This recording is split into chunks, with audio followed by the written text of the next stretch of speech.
A gospel reflection natin for July 7, 2024, Sunday.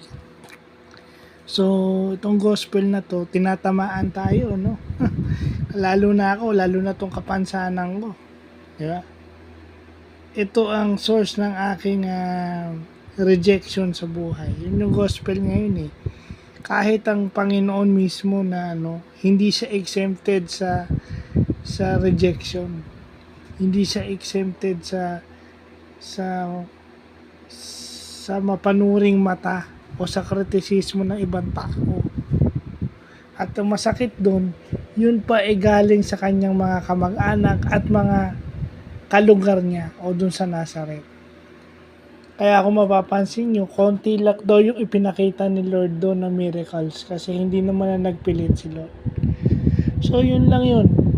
Through our every weakness and our every rejection, nandun daw yung ating pagpapala. Itong kapansanan ko, di ba? Hindi pa naman ako fully aware. Pero kung ano man na pagpapala nito, siguro unti-unti ko na nakikita.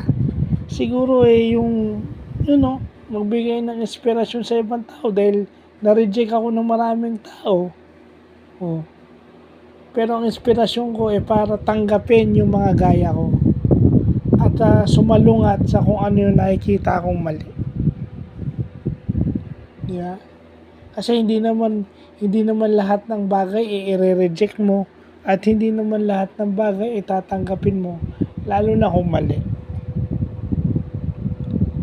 So wag na natin pahabain, yun lang yun. At saka yung second reading, di ba?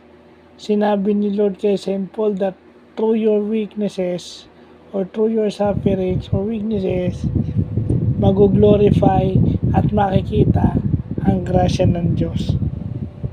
So, yun lang po.